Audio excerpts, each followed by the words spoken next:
दोस्तों नमस्कार। आज साहब से पूछता है किसान कि साहब जो किसानों के लिए आप 3 बिल लेके आए हैं वो आज से 50 साल पहले अमेरिका और यूरोप में लागू किया गया था और जिसकी वजह से किसान वहां के क्यों बर्बाद हो गए। वो जो बिल आप लेके आए हैं किसानों के लिए, भारत के ही एक राज्य में उसे लागू किया गया था सन 2006 में, तो आज 15 साल बाद भी वहां के किसान क्यों बर्बाद हो गए। पूछता है किसान। सन 2006 में बिहार में एपीएमसी खत्म कर दी गई और कमेटी के सारे मंडियों को भंग कर दिया गया और हवाला दिया गया कि अब प्राइवेट मंडियां आएंगी और किसानों को फसल का ज्यादा मूल्य मिलेगा। यहां तक दावा किया गया कि अब तो बिहार के लोग पंजाब भूल जाएंगे और बिहार कृषि के क्षेत्र में एक नया मॉडल बन के उभरेगा और बहुत सारे प्राइवेट इन्वेस्टमेंट आएंगे। क्या हुआ उस मॉडल का?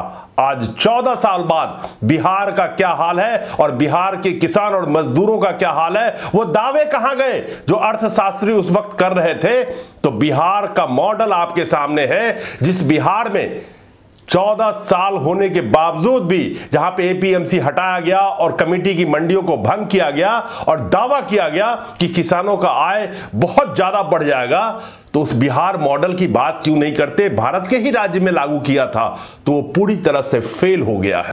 जिस ओपन मार्केट का हवाला देके किसानों को बड़गला रही है सरकार आज के डेट में, उसी ओपन मार्केट को लागू किया गया था आज से 6-7 दशक पहले ही अमेरिका और यूरोप के बाजार में। वहां के किसान क्यों खत्म हो गए?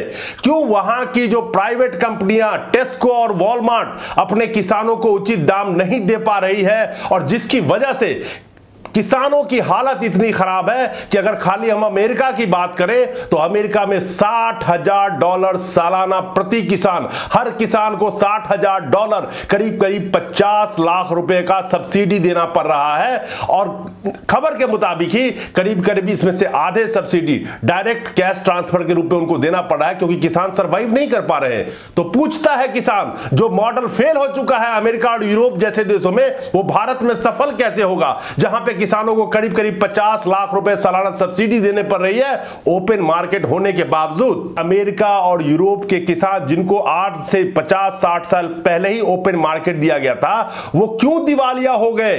वो क्यों किसान कर्ज में डूब गए? वहां के किसान शहर के मुकाबले गांव के लोग आत्महत्या करने में उनकी 45% तक वृद्धि हो गई। तो ओपन मार्केट से अगर वहां के किसानों को कमाई हो रही होती तो किसानों का यह बदतर हाल नहीं होता। पूछता है किसान, क्यों अमेरिका और यूरोप के किसान ओपन मार्केट होने के बावजूद भी कर्ज में डूबते चले गए? बैंकों के दिवालियापन उन पे छाया हुआ है और इतने कर्ज उन पे है कि करीब करीब $425 बिलियन का कर्ज के नीचे किसान दबे हुए हैं। तो जब ओपन मार्केट होने के बावजूद जो प्राइवेट कंपनियां टेस्को या वॉलमार्ट जो वहां पे अपने किसानों को उचित मूल्य नहीं दे पा रही है, तो वहीं पे क्या भारत में जो प्राइवेट कंपनियां आएंगी वो उनका क्या हृदय परिवर्तन हो जाएगा जो किसानों को डबल दाम में देके उनका अनाज खरीदेगी? पूछता है किसान। जिस अमेरिका यूरोप में 60 से 70 साल पहले ही ओपन बाजार कर दिया गया था, किसान अपना माल कहीं भी बेच सकता है, उसके बाद किसानों की हालत इतनी बदतर हो गई कि कृषि पर निर्भर आबादी सिर्फ 1.5% रह गई है अमेरिका और यूरोप जैसे कंट्रीज में। तो ओपन मार्केट का कॉन्सेप्ट इतना बढ़िया था तो किसानों ने अपनी किसानी छोड़ के कुछ और करना क्यों शुरू कर दिया? पूछता है किसान। 50 साल से ज्यादा खुले बाजार होने के बावजूद भी 2018 की हम रिपोर्ट की बात करें कि किसानों की हालत इतनी बदतर हो गई कि अमेरिका और यूरोप में $246 बिलियन की सब्सिडी देनी पड़ी किसानों को। अगर वहीं पे सिर्फ अमेरिका की बात करें तो करीब $100 बिलियन की सब्सिडी किसानों को दी गई अमेरिका में। वहां पे औसतन अमेरिका में एक किसान को $60,000 सालाना, भारतीय रुपयों में बात करें करीब करीब 50 लाख रुपए का सब्सिडी देना पड़ रहा है। यह याद रखिएगा कि वहां पे ओपन मार्केट है 50-60 सालों से और किसानों की हालत बद से बदतर हो चुकी है वहां भी, तो सरकार को सब्सिडी देना पड़ रहा है किसान को। तो अगर किसानों को उचित मूल्य मिल रहा होता, मैं अमेरिका और यूरोप जैसे देश की बात कर रहा हूं, तो किसान आत्महत्या करने पे मजबूर नहीं होते, किसान किसानी छोड़ने पे मजबूर नहीं होते। किसानों की आत्महत्या का रेट अगर शहर की अपेक्षा 45% ज्यादा गांव के लोग वहां पे आत्महत्या कर रहे हैं। तो अगर ओपन मार्केट करने से किसान का सब कुछ ठीक हो जाता तो सबसे पहले अमेरिका यूरोप में ये हो जाता। और पूछता है किसान, जो जमाखोरी को कानूनी जामा पहनाया जा रहा है, तो 2005 में एपीएमसी एक्ट में बदलाव किया गया था जिसके तहत बड़ी बड़ी कंपनियों को छूट दी गई थी, वो किसानों से सीधा उनकी उपज खरीद सकते हैं।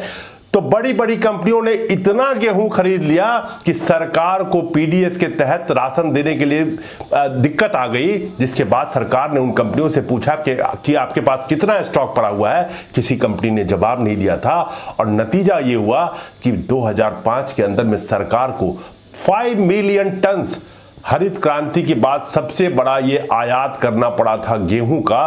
50 लाख टन गेहूं सरकार को आयात करना पड़ा था, जिसके लिए बहुत बड़ा बवाल भी मचा था। तो अब तो उसी जमाखोरी कानून को अमली जामा पहनाया जा रहा है, तो फिर क्या हाल होगा। सारे उदाहरण अवेलेबल हैं, उठा के देखिए और समझिएगा तो सब कुछ आपको मिल जाएगा। कोई रॉकेट साइंस नहीं है, सब कुछ आपके सामने मिल जाएगा।